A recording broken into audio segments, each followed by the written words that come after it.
Hey everyone, welcome back to another episode of the Retro Gamers Podcast, episode number 321. Yes. Larry here. And Anthony here. 3, 2, 1 contact.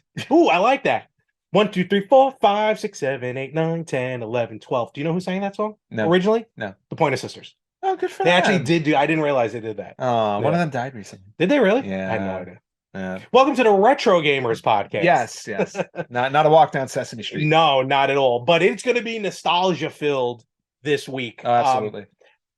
Something looks a little weird in this shot. I got to admit. I'm looking at, as with the live feed here on the camera. It looks a little crooked. No, besides that, that's always going to happen. I think that's just your apartment. It really is. I think it really is just my apartment. Yes. No, I mean, I know normally I wear a hat.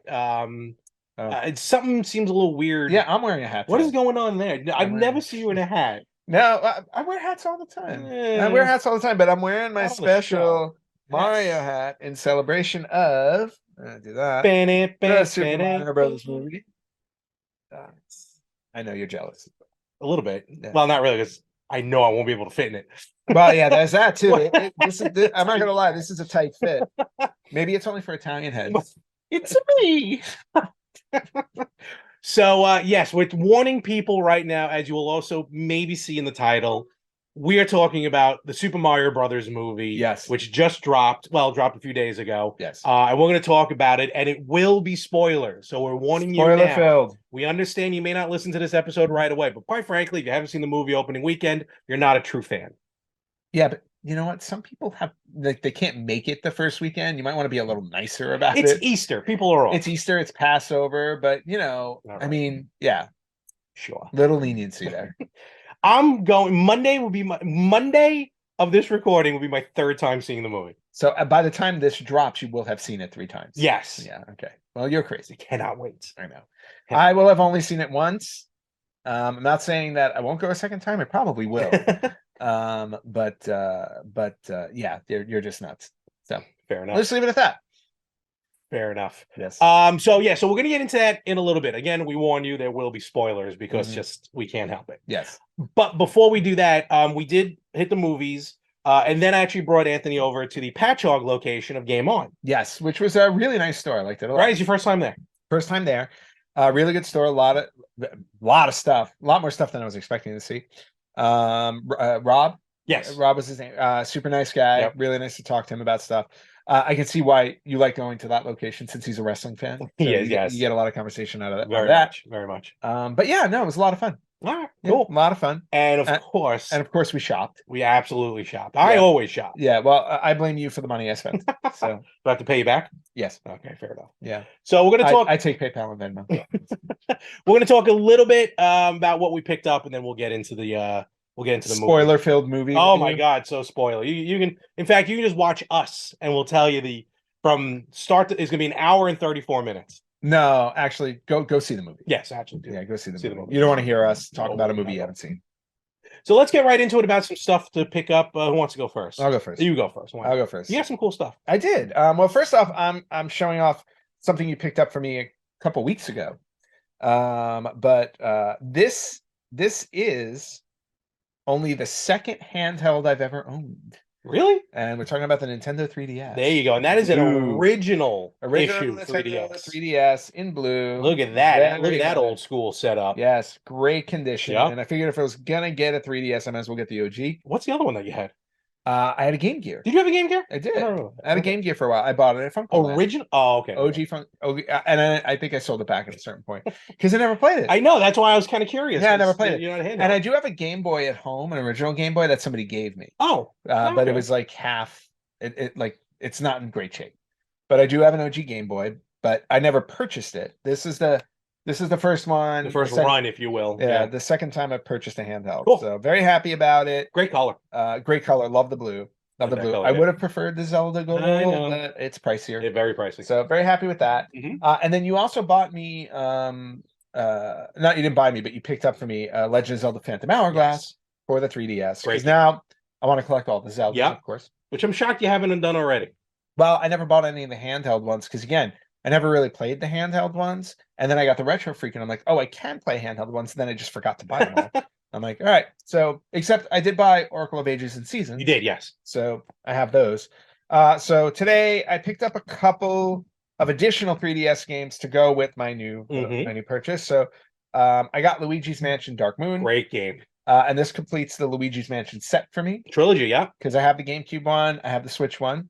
I'm halfway through the GameCube one. I So don't remember where I am on the game. yeah, so I'll be able to plow through them in order. Excellent. I picked up another Legend of Zelda game, so I picked up Spirit Tracks. That's the other 3DS. That's the other one. So DS, excuse me, DS. This is DS. Yeah. They had the full complete version with the instruction booklet. Yep. So very happy about that. One mistake when picking up a game. Yes. I forgot. You always make mistakes. He forgot to get me a version with the instruction booklet for Phantom Hourglass, but that was rectified today. It was. So, which is good. So now I have Spirit Tracks, which is great. And then the last thing I grabbed. This one I'm kind of shocked at. Yeah, this was surprising to me because I've gone through my collection several times to see games that I've been missing, and I've been surprised with the games that are not in my collection. For example, when we went to CT GamerCon, I had to pick up a copy of Super Mario World. I don't know why. That's weird. Yeah, because I have my Super Nintendo, so I don't know why I wouldn't have Super Mario World.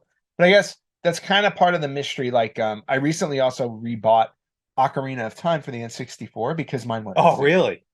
There's a batch of games hiding somewhere in my house, in my apartment. So, but this one I knew I was missing for a long time, so much so that I remember going and buying a copy of Castlevania 2 because I thought I didn't have it. Yeah. I have 2 copies of that now because I was actually missing Castlevania 1 and didn't realize it. So today I picked up Castlevania 1. That's awesome. It's a very nice copy. I really like it. On the back, it's funny. It's got a pre-played sticker on it, which I thought was always cool to see those. Yeah, always nice to see those. Which is really cool. So, so those are the things I picked up today. So I got those 3 games. Very, very nice. Very cool. Yes. So makes me happy. Very good. All right. So I, of course, not to be outdone. I sure picked up some stuff. Yes, you did. First of all, on the what did Rob say? Every time I go in there, it's like a cocktail of stuff that I buy because I'm all over the place in systems. Yeah, you buy like one of everything. I really do. This one, Sub Hunt for the original, for the Atari 2600. Yes. Very cool, like submarine type game. And sometimes just a title. I see a title, and I'm like, it sounds like it should be good. And of course, back in the day, we would have had the box art, which totally would have lied to us. But nowadays, this would have shown. I thought the other reason why you bought that title is because you could actually misread that as something else. Yes, maybe at this point, yes. Which would be part of a different collection. Maybe. That's Frankie's collection. Yes. Because he already yelled at me that we make fun of him on the show way too much. We don't make fun of him. Apparently we do. You make fun of him. Well, no, he's mad at you because you said he belongs in what is that in Harry Potter? Slytherin? Oh, Hufflepuff? No, Slytherin. Oh, I did tell him you struck me as a Slytherin. Yeah, he's not happy about that. Oh, now he's not gonna be happy with me because I told you that. Oh, okay. Well, I'll have a talk with him about it. We love you, Frankie. So of course I looked it up on YouTube and I'm like, all right, let me pick that up. It wasn't too bad, not too expensive. Okay.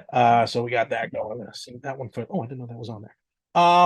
A game here. Let's move on to another game. A game, I picked this up for nostalgia because I used to play this all the time with my cousins, and my cousins are girls, and I say that because it was the 80s, and I'm like, girls playing video games, that don't make sense, let alone a hockey game. Yep. And needless to say, they would kick my butt every time in this game. And I'm talking like hockey. Apparently, I'm talking about Blades of Steel. I love Blades of Steel. Blades of Steel, fantastic. Yes. The arcade game, I always forget it was originally an arcade. It was originally an arcade game. So Blades of Steel. I have that in box at home, I believe. That's cool. Yeah. That's cool. Got some original stickers on the back. Apparently, this is someone's OG copy. Yep. That they used a label maker with. And there's a scan line thing. A little scan bar. So let's see. Yeah, maybe a rental. Probably a rental. That's not going to work. Yeah, so probably a rental. NES 012. So Blades of Steel. Very nice. Then I got a few interesting ones. So we'll get to that one next. Okay. So this I saw, and I've seen it before in the store. This was just fun though. But I never knew what it was until we tried it out. For the NES, He-Man and the Masters of the Universe. Oh, it's going to be tough to zoom in on that. So this one's a hack. So this is a hack of Kung Fu. Yes. We played it in the store. Yeah, it was fun. It is so much fun. It's goofy, but it's fun. And you remember to walk all the way to the end of the board this time. Okay, whatever. I make one mistake, and the world remembers At the it. end of the game, no less. In a section which is new to me, Patchogue has an import section. Yes. And I came across a game that is not actually part of many collections that I own. It's Darius Gaiden Yep. on Saturn. Very nice. Japanese version. You know what? Even if I did have it in one of the collections, you love those shooters. Exactly. And I love Darius. So very cool to have this. And my system does play Japanese games. So I can definitely play this with ease.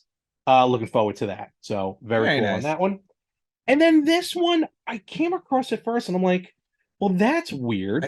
I think I want to get a copy of this now. Now, right? Yeah. And so The Shadow by Ocean on Super Nintendo. Not, I don't know if it's based on the movie. According to the logo, if you can see the label there, I know we're having trouble with the zooming, but if you can see with the focus. But if you can see the label, it's not the movie Shadow with Alec Baldwin, which I kind of like that movie. Something about that movie was interesting. It's probably more based on the old radio show. Yeah. But it's a beat 'em up. Because I looked it up on YouTube. Never released. This was never officially released. It kind of looks. It looked to me like Spider-Man Separation Anxiety. Yeah, like that kind of game. Yep. So it's a reproduction, but definitely looking forward to trying this one. Yeah, and that was fun when you tried it in the store. Yes, I did try it, and I was like, game on. No pun intended. And that bad jokes. That's my collection. That was it today. That's what do you mean? That was it. A light shopping day. It really was. Because I did not walk out with a TurboGrafx again. I know. I'm not gonna lie. I was looking. I know. Staring. I'm staring. Analog. What's going on? I can't wait for you guys anymore. Whatever. I'm just gonna buy the dock for the Polymega. Shut up, because you can, and you can already play the one TurboGrafx CD game I have. That's Jim Power and Mutant League or whatever it was. Mutant Academy. That's very true. That has the upside down label. Well, you should bring it by so you can play it. I should. Yes, I know. I'm just gonna and you can play that one too now.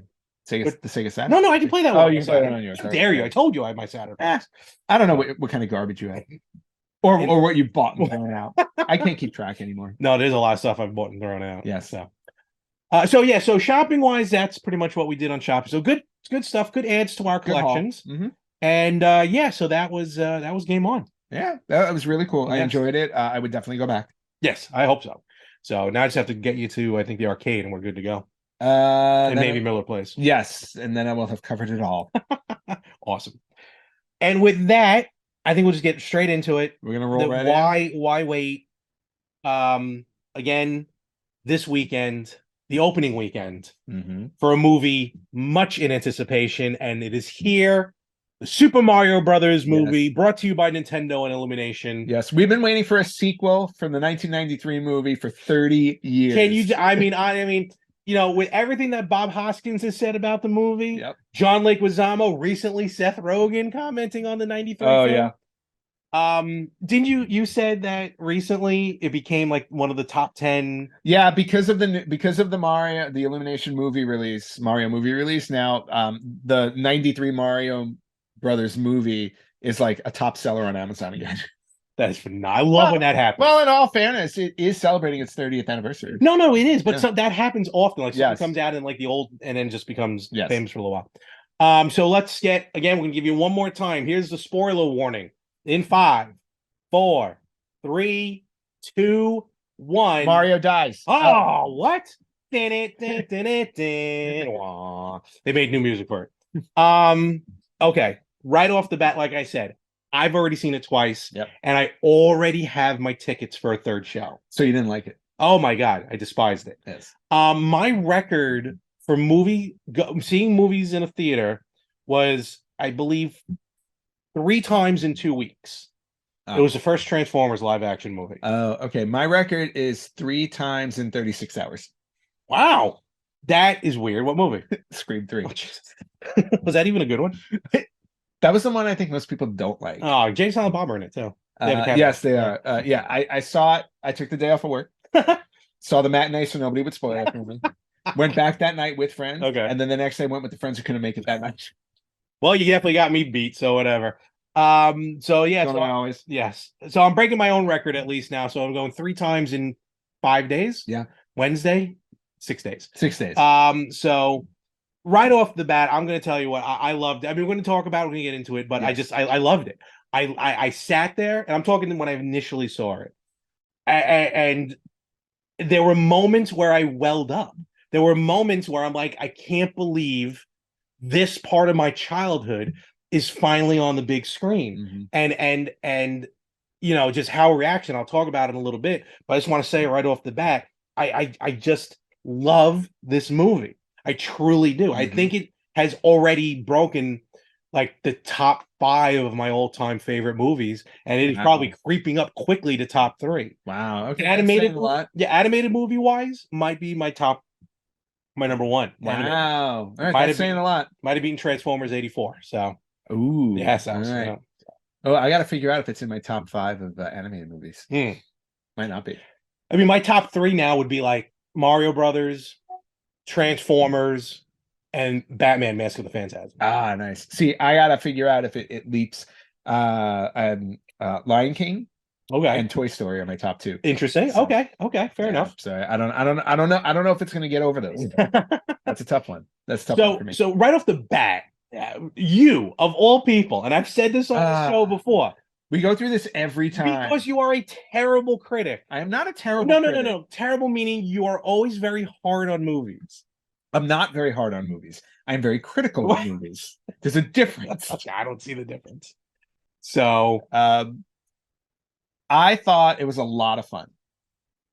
I did. good. I thought it was a lot of fun. I can critique the hell out of it. I'm sure you could. I could critique the hell out of it if I want to. But all in all, I thought it was really fun. Mm-hmm. I thought it was Illumination and Nintendo were smart. Okay. I think that's the best way I could put it. They were very smart because they knew the core audience going in were going to be gamers, past and present. Yep. Right.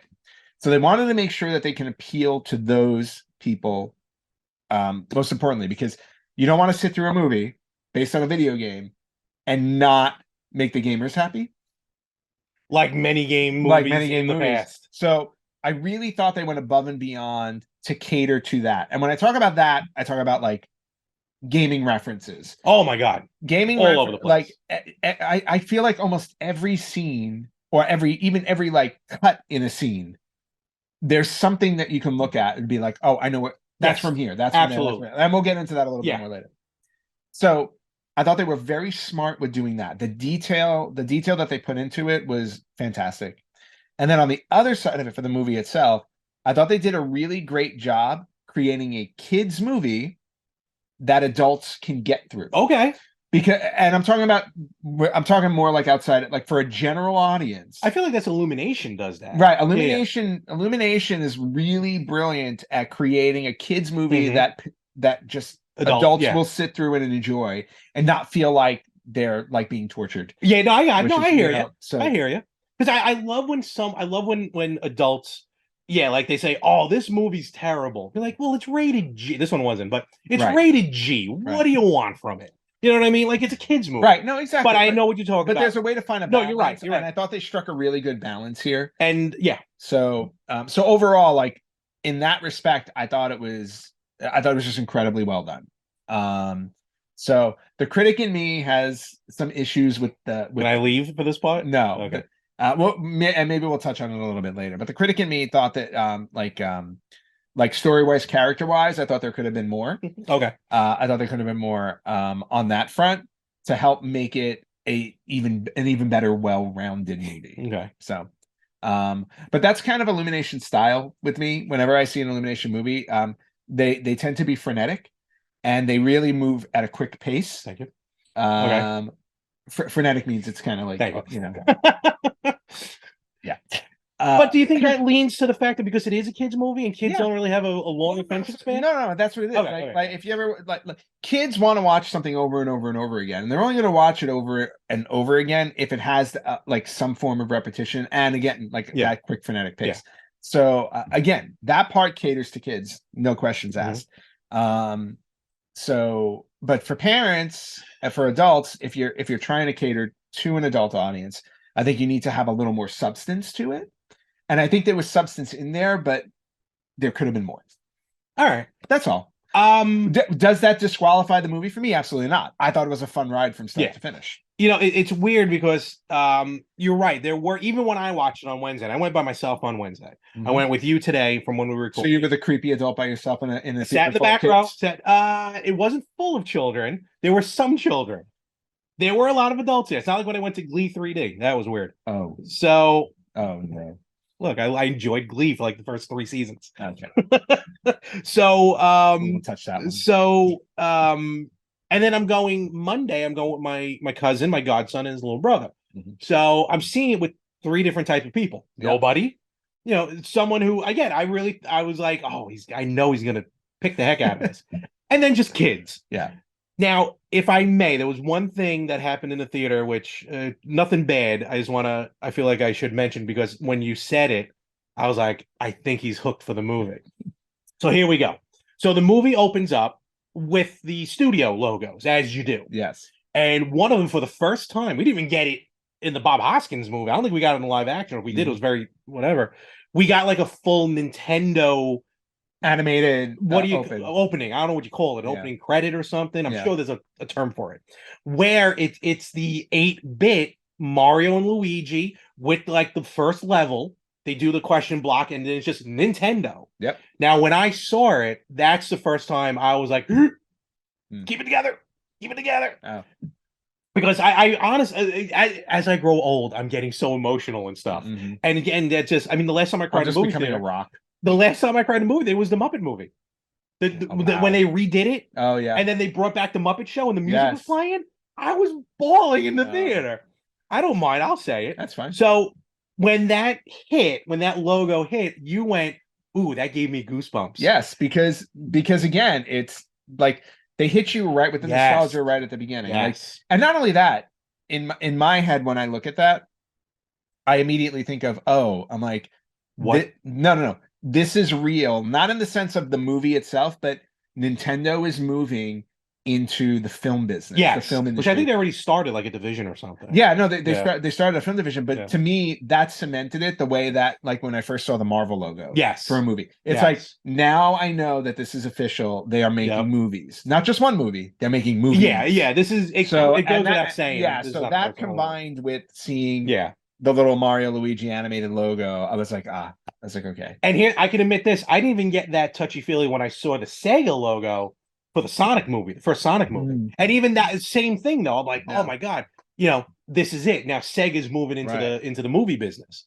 So open with that, and then we get into the movie itself. And it starts off with part that we saw in the trailer. Yep. With Bowser coming in with the Ice Kingdom. So nothing new there. Yep. Probably a little extra scenes in there. But for the most part, that was the teaser trailer. Yes. Essentially. Yes. Nothing new there. Gets a superstar.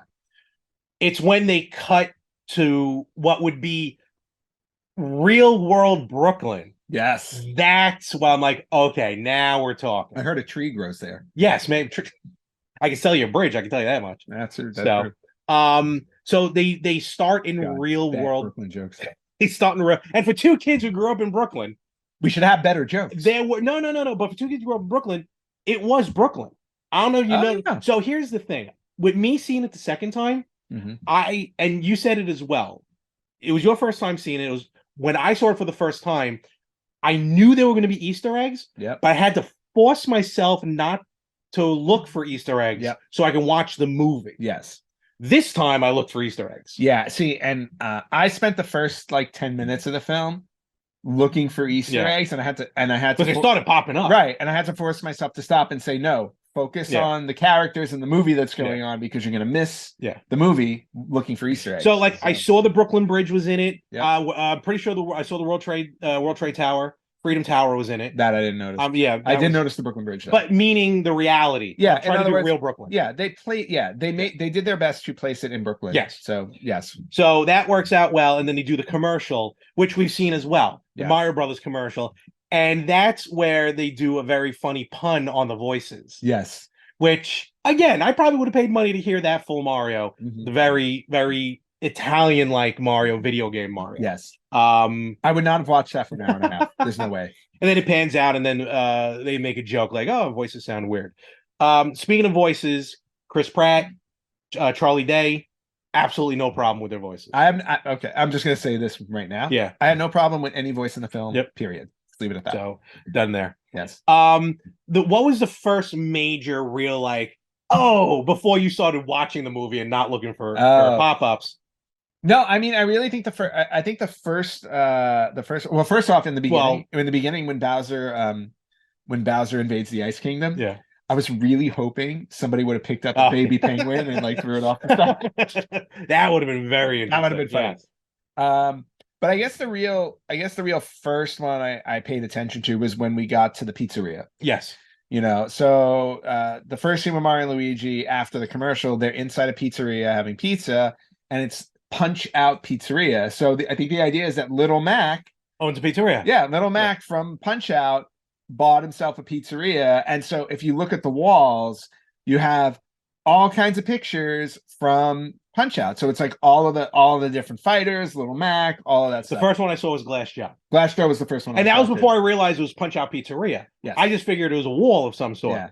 And then they pan out. So that's the first thing I saw was the first thing I saw was Glass Joe also. And then I looked around, I saw Von Kaiser. Yes, and I'm like, oh, here we go. And that's when you like stop looking. Yeah. And then now, granted, like I said, we're not gonna do this line by line because we want you to see the movie. We're just trying to point out the really big stuff. Then they pan out, and then there's the video game. Yep. The arcade machine. Yep. Which is clearly Donkey Kong. But it's not called Donkey Kong. Correct. Yes, it's called Jumpman. Jumpman. Which is very cool. And they have the original Mario from that game playing the game. Yes. His name is Giuseppe, I think, if I heard it correctly. Because like they were talking about, hey, did I sound too, did the voice sound weird? And then Giuseppe, who was Jumpman, does all his typical like woo, all his stuff. So I thought, okay, they're really once I saw that, I'm like, they know what they're doing, they're deep diving into lore. I'm good to go with this. And they're serving pizza in Brooklyn. They're serving pizza in Brooklyn. The best pizza in the world. Yes. We challenge you anywhere else. And then of course the other obvious one in the opening scene. And again, it was a nice touch. It was a nice touch to Mario's history. And not only that, but he came back in the film later, Spike from Wrecking Crew. Yes. Actually plays a role in the film, which I thought was really cool. It's a small role, but it's a role that actually gets the story moving. Yep. So I thought that was really cool. Again, going all the way back. You feel like I was all the way worried, back to Wrecking Crew. I was kind of worried they were gonna focus, even though the story is basically from Odyssey, and there's a lot of the images, like the Mushroom Kingdom, very Super Mario 3D World. Yep. There's a scene where they're walking across the lands. Very Odyssey, pulled straight from Odyssey. Oh yeah, the sandboard, Sand World was in there. So, but I was happy to see that they were going back to like original stuff, like Punch Out, like Donkey Kong, Jumpman, and then little things like there's a Kid Icarus reference. Oh my god, that was way too meta. That was awesome. Mario's playing Kid Icarus. On an original NES. Yes. Yeah. I was way too meta. Which is also a callback to the because you sent it in our group chat. There was that anime from 1986. Yep. The Super Mario Brothers. Yeah, it was a Super Mario Brothers movie. It was a full anime movie in Japan. Never came out here. It's on 4K now. Someone restored it to 4K. Yep. It's in Japanese, but it has English subtitles. But in that, he's playing a Super Famicom game, or he's playing a Famicom game. Yes. And then that's when the princess tries to ask him for help. Yes. So real world Brooklyn, very cool. Yeah. I'm very happy to say that Charles Martinet plays, because at one point you see the Mario family. Yes. Which is very interesting. All but one family member, we think. Yes. Yeah. Well, that's because I think we saw, I thought we were seeing brothers and uncles. Me too. Well, there was one uncle. Yeah, there was an uncle, but we didn't see cousin Stanley. No, unless the old man was Stanley. Yeah, I mean, I love the old man. No, Stanley wouldn't be an old man. Yeah, he would be their age. That's true. That's true. So we don't think we saw Stanley. That would have been, but maybe he is in there and we didn't. We missed it. Very true. Don't know. But Charles Martinet plays the Mario Brothers' father, yes. Which is very, very short of Mr. Miyamoto playing it, which would have been a little interesting. No offense, with his very thick accent. Yes. But they got Charles Martinet, no one better to do that. Yep. And he even got his catchphrases in throughout the movie. Yes. So I'm very happy. I don't know who played the mother, but it was nice to see, though, the family dynamic. it was nice to see that they were having that happen. Yeah. So that was very cool. Well, again, it kind of again it grounds Mario and Luigi. It did, yeah. It grounds Mario and Luigi in the world themselves. It's like, you know what I mean? Like they're two young guys, two young brothers trying to start a business. Basically, that's what they were doing. That's yeah. what it is. They're trying to start a business, and now you have the family pressures. Yeah, I thought all of that was well done. Did you like the way they entered the Mushroom Kingdom? Because it was funny. When I watched it, it dawned on me. I don't think there was a single pipe in the 1993 live action movie, except for when they go into like that desert world in the car. That was like the only thing. Well, what's funny is that when they went through the pipe, I like the way they went in. Yeah. They went down.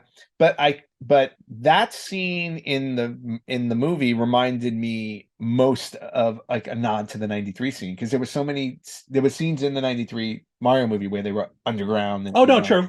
So that actually reminded me of the 93 movie. Yeah, I mean they weren't dancing with Goombas, but no, they weren't dancing with Goombas, but there was that underground element to it. So that's where it kind of felt like to me.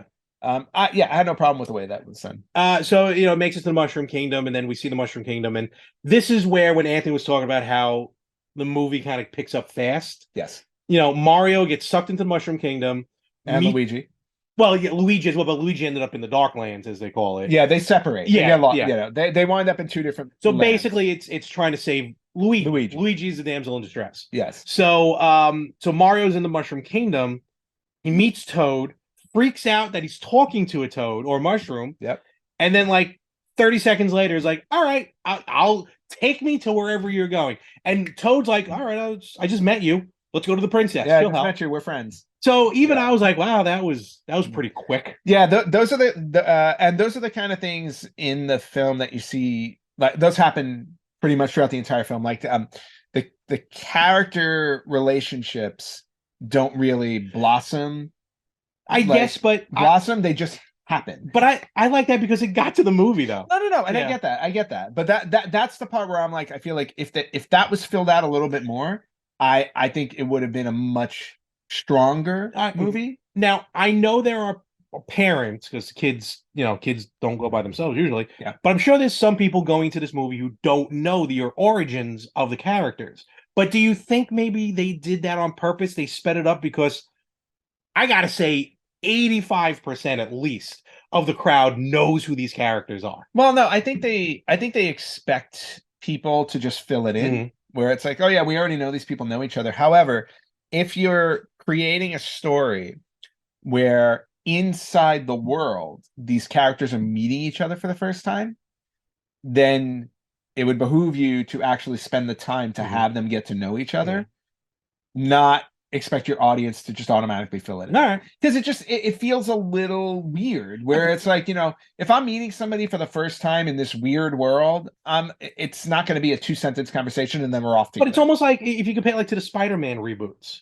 Yep. Like when you get to the Holland, Spider-Man, there's no origin. Maybe we get a flashback origin where like we had the original origin with Tobey Maguire. Yep. And then we did it again with Andrew Garfield. Yeah. Like how many times do you need to do that? Well, just remember, this is the first. I know it's the first movie, but it's based on something that we already know. That's what I meant. Like I know it's jumping. I understand that. But for the sake of a film and character development, I still think you need to do it. Fair enough.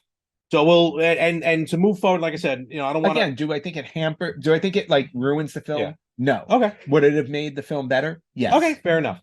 And like I said, I don't want to go scene by scene because it would take too long, and B, we want you guys to check it out, even though there are spoilers.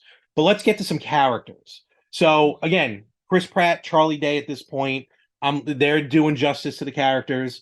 Jack Black, phenomenal. Jack Black by far was the best. And I'm just talking about acting now. I'm not talking about voices. Just the character wise, voice wise, how they performance wise, everything they did in the movie. Jack Black to me shined. Yep. What's her name? Anna Taylor. No, Anya Taylor-Joy. There we go. Playing Princess Peach. Perfect. Sounded perfect. Like everything matched up. Yeah.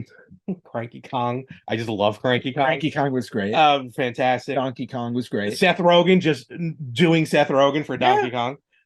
His voice worked perfectly. Yeah. So voices, everything like that worked out really well. Yep. Are there any Toad? Keegan Michael Key. Great. great, and I'm Great. sure they put a little bit of inflection or something on him, but he worked out really well as well. Yeah. So yeah, so and I was looking for characters, and they pretty much all the key components: Goombas, Koopa Troopers, Koopas. Even though there might be only one Boo in it, there's still a Boo in There's there. a Boo in it. There's Kamek. There's The the Bombs, Bombs. There's what's you guys' names, as he oh said, yeah, which was Spikes. Spikes. Yeah, whatever you Bullet guys are. Bill. Yep. Bullet Bill. There are plenty of those. Piranha Plants are in So there. they got it. They put everything They in it. covered a lot. Let's talk a little bit. Shy Guys. You love the My Shy favorite. Guys. I love the Shy They're Guys. the only holdovers from two. They're the only holdovers from two, and I just love them. And I want more of them. I want a Shy Guy I want a Shy Guy short. Let's have the Shy Guys meet the Minions. Oh, that could be fun. That would be like that's like the Jetsons that's meeting the saying Flintstones. that's like a short film. No, no, totally. You do like a little short Totally. film. Shy Guys and Minions just causing trouble. Totally. So like I said, I don't want to focus too much on scenes, but what are some of the scenes that you really enjoyed in the movie? Just enjoyable scenes. Oh, standout scenes to me had to be the training montage, which we've seen in I think trailers. We did, but this is the first time we saw them use power-ups. Yes, the full training montage to me was just a lot of fun. I'm sorry to interrupt, but I was very worried when going into the movie.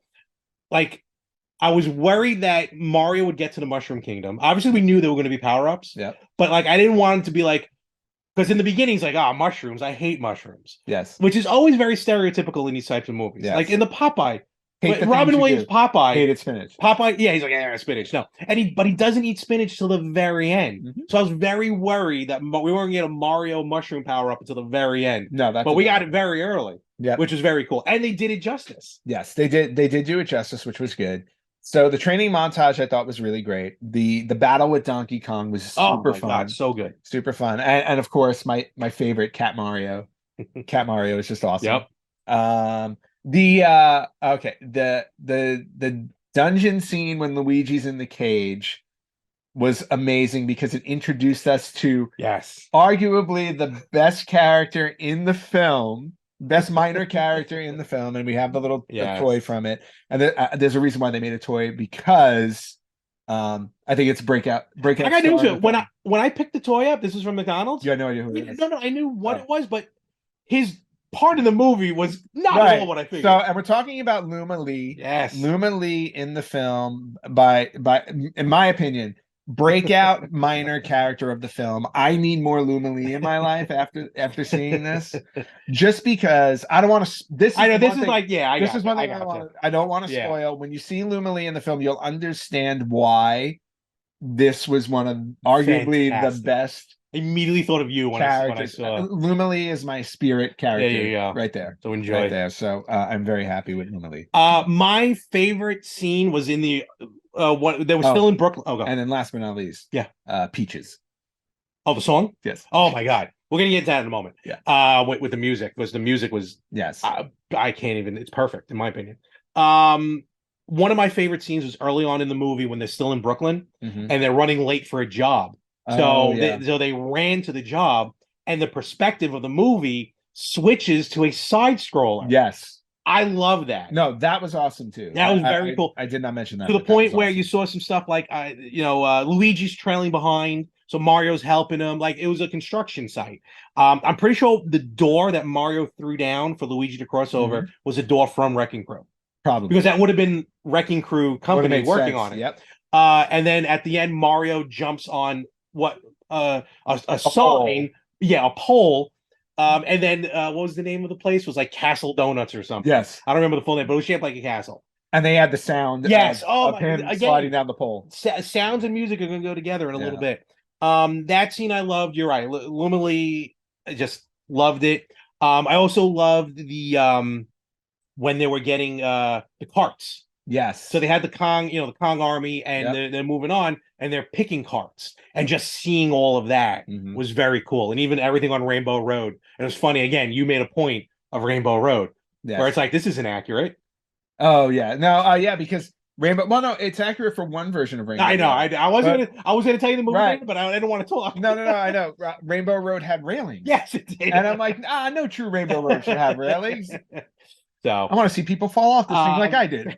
Now, granted, I love the movie so much; it's hard to pick out funny scenes and stuff like that. But yeah, and then the at the end with the not Bullet Bill, but it was the what do they call him? The bigger King Bullet Bill. Babam. No, Oh, King Babam was funny. King Babam He's was kind of funny, running around or whatever. But but the giant bullet yeah, bill. I can't remember the. I don't know what they call him. Oh man, it's gonna bug me now. Oh well. Ultra bullet bill. No, we began with a B, but it's not bullet. Whatever's bigger than a bullet. Bomb. No, it's gonna bug me, but I All can't. We're right, gonna move on. we'll move on. But I enjoyed that part. You know, it was chasing Raccoon Mario, which at first I thought was Tanuki Mario. But when I thought about it, it's more Raccoon Mario yeah. from more from 3D World. 3D World. So. Oh, and then there's one little subtle, very subtle Mario movement. It was during the beginning of the training montage when he learned he had to eat a Mario. Mushroom. He had to eat a mushroom because Peach explained power-ups. Yeah. And he's hesitant, doesn't want to eat it. He goes to take a bite again. He doesn't want to do it. And then Peach is like, you have to do it. And he does this like, no, like without saying anything. I don't know why that little shuffle of like, I don't want to do it. Like a kid. Cracked me up both times. Yeah, so like a little kid who doesn't want to eat. So that was good. Yeah. This makes me want mushrooms for but I want to try them, right? Like a mushroom pizza. Let's get into the music and the cues, if you will. Oh yeah. So first and foremost, you can purchase, and this is not a pitch or anything. You can currently purchase the soundtrack, physical soundtrack, on the website I Am 8-Bit. You get a couple of vinyl options. There's a 7-inch single of Bowser's song, Peaches, and the Mario rap. Yep. Well, on the B side, you get a cassette version and a CD version. Digital version of the soundtrack is currently available. I love the music in this movie. Oh, I said it to you at the end when I was like, the score of the film was already halfway written. Sure. Because they sourced so much from the video games, obviously orchestral spin on it and all that stuff, but like knowing that they were so faithful to the iconic soundtracks of the films, and putting a spin on it was just fantastic. Like hearing each one and referencing them in my head, it was just really awesome. It really made me appreciate the care that was put into this. I've heard orchestras in the past do these songs. Oh yeah, they've done Mario over and over again, but just something on this one, and they do a little bit of original music, to it. Yeah. But you're right. Every now and again, you'll hear just even a little bit of something like a cue. One I heard, not even a full song, but it was a part. I didn't hear the first go around when Mario and Donkey Kong are fighting, and Donkey Kong loses. Yep. You hear do do do do do. And I missed that the first go around. It's those little cues, and every now and again, when you listen to their original score, for the movie, you'll hear like Super Mario World thrown in just a little bit. Not even the full song, just a cue that makes you think about it. Yeah. Some other things like when he's going down the pole, you hear that music. There was some other key parts. Oh, the one I mentioned when they walk in for the carts. Yep. It's the theme song from Mario Kart 8 Deluxe. Or when they're selecting, they're building their cart, and you have the sound, and it's that sound. Through. It's the sound when you when it's cycling through when you pick up a power up. Yep. And if you notice, they hit a giant A button. Yep. So it's again, it's the little things. Yeah. Another one I completely did not see the first go around, and I noticed in this one. So when Mario and Luigi break through the wall and discover that new area where ultimately they end up in the Mushroom Kingdom. Yeah. Now this I don't know for a fact. Some of the bricks might have been shaped like Tetris. I don't know. I didn't look. I don't know. It looked like I caught one or two.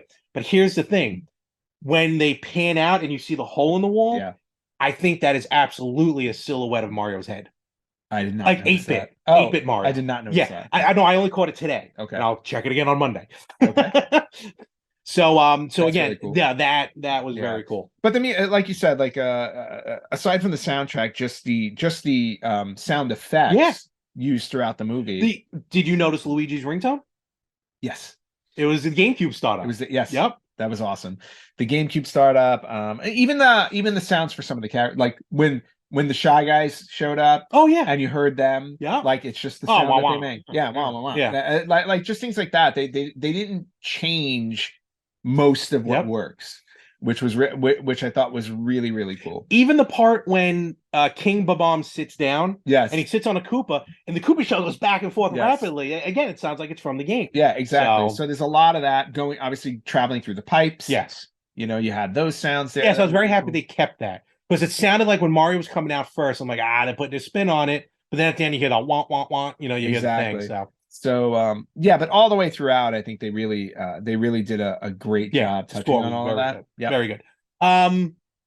Easter eggs. I mean, I know we're hitting up here. We're trying not to make this too long. Yeah. And again, we want to keep some stuff for you. And we're doing this from memory. Easter eggs. I know you weren't looking for them. I wasn't looking for them, but I saw some of the obvious ones, which were first, you know, the pizzeria we talked about. The Mushroom Kingdom, when they get there, the antique shop. Yes. When you notice the antique shop, there's a lot of items that they're selling in there that reference other games. And you hear the Toad, like, how does this work? And the seller's like, well, you just, you blow into it, which I'm pretty sure is a warp whistle. Yes. Probably what they're talking about. So. They're talking about a warp whistle, but again, it's a play on blowing into cartridges when you were a kid, too. Princess's Castle, straight out of Mario 64. Oh my God, yes. Straight out of Mario 64. I am definitely looking. I was looking at the paintings. I'm pretty sure I saw World 1. Yep. And the Water World. I'm pretty sure I saw. I might have even seen the Winter World. Okay. Not 100% sure on that one. But even like on the outside, the stained glass. Oh yes. Perfect. Yep. When they bring up the map in the Princess's Castle and they show the world, like the digital map. Yeah, looks like the worlds from Mario 64 also. Yes. When you look at them, like the ice world, the sand world, stuff like that. So the map was like a thing right there. Speaking of maps, when they're on Kong Island or whatever, they bring up a map. There's a paper map on the wall. Yep. Which is clearly Super Mario World. Yes. Definitely straight looks out just of there. like Super Mario World. So like things like that were really cool. Obviously, Bowser later on in the movie when he dresses up. Yes. Straight out of Mario Odyssey. Oh, totally. Yeah. Yep. That was really cool. Speaking of Bowser, you know what I forgot to mention? Let's go back to Bowser. Okay. And his wonderful, which has hit the top 100 on iTunes. Yes, it has. And we're talking about Bowser's song Peaches that he sings. So I remember when we first saw the trailer for this movie, I don't know if you might even had concern. Jack Black is Bowser, but hopefully he doesn't Jack Black it up as Jack Black usually does with his character. Right. This time it actually worked because he does a song about Peach because he wants to marry Peach. Again, it's the story from Odyssey, basically. Yep. So he wants to marry Peach, and he's singing this song. And as he's in there, he's doing like the, oh, Peaches, doing very Jack Black-like. And all week, or as long as I've been watching this movie, in my head, I just Peaches. Yes. That's all I hear. I'm wondering. That was one thing when I heard it. First off, it's hysterical. Okay, good. But I was wondering if that was written into the movie, or if that's something Jack Black's like. It's like something Jack Black came up with, and then they put it in the movie. No, you're right, because again, it's something he would do. It's just something he would do where like I could see him during a recording session, he just breaks out into song, and everybody's like, oh, we got to do something with this. Because if you notice, it is just him. Yes. Both times, because they do it again at the end of the movie. So both times it's just him. So I would imagine you're right. They probably did it. But... He put a spin on it. Or probably going into it, they're like, well, we have Jack Black. We got to have a musical number of some sort. And that was the only musical number in the movie. Yep. So I think they anticipated it, and you're right. He recorded it, and then he animated over that. I love when Kamek, right? Yeah, Kamek. Always mispronounce it. Interrupts him. Yes. And he he's like, sit here, and then he just plays almost like his version of Chopsticks on the right. Do the underground. Yeah. The underground. So very, very cool. That was really cool. I just loved how it broke into the top 100. And another thing too, we're going back to Easter eggs. Not just Easter eggs in terms of what you saw in the backgrounds and stuff like that. I caught a lot of poses that they had the characters do. I've seen them that were straight out of the games. Oh no, actually, I didn't catch a lot of them. The only ones I remember specifically are in the beginning with Giuseppe when he's playing the Donkey Kong. He has that jump look to him. Yep. And then at the end of the movie, when the Mario Brothers jump, at the very end, they have that iconic pose. No, there were a lot of other poses. I'm sure there were. I just when the Mario Brothers in the end of the movie are running towards Bowser. Oh yes, I saw that. And you saw the way their arms are back. They do that. They do Yep, that. yep, They hit that running pose. Peach during the training montage when she floats. Yes. Straight out of Smash. Yep. Well, right? actually, or Smash or Mario 2. Mario 2. Mario 2, where she kind of floats. They had that moment. There was a Toad one too. I can't remember where it was. There was a Toad one in there. Donkey Kong slapping the crap out of Mario is straight out of Smash Brothers. And also, there's another scene where they're running when they're as towards side the by end side, yeah. They're running side by side and they separate, and Donkey Kong does the spin move. I don't think I saw Smash that. Brothers. I saw Mario do the spin move from one of the games. Yeah, I think from 3D. So when they're running together, and they run, you run across. You actually see him doing that up top. He just does that spin to knock him. And then you get Mario jumps on a shell, kicks it. You hear the noise. So watching them move through the film, there were so many little moments that you'll catch where it's like, oh, I remember that. I remember that motion that they did. Yep. And we saw this in the trailer too, like the Mario Kart when he slides. Yes. When he does the power slide, like that's right out of there. So there's a lot of that in the movie. I'm sure I know I didn't catch them all. No, I know. Again, we don't want to mention it because we want people to go, this is just kind of an overview. Be like, if you haven't seen the movie yet, if you haven't seen the movie yet, don't listen to this episode. So this is just us giving love to the movie. Oh, we didn't touch on when they're traveling through the world, you see Yoshi's World. Yes, we do see Yoshi. We don't see Yoshi. You see all the different color Yoshis, but you don't see the Yoshi. Yes, you don't see the Yoshi. Yes. Which is interesting. Also, I no hints or anything to one-ups. No. That I kind of was. No. That's the only thing I missed. Where I kind of wish they did something like that. Well, but that would involve someone actually dying. Yeah, I was gonna say you needed to tease something dying. Yeah. So I don't know how that would have worked. I think that was.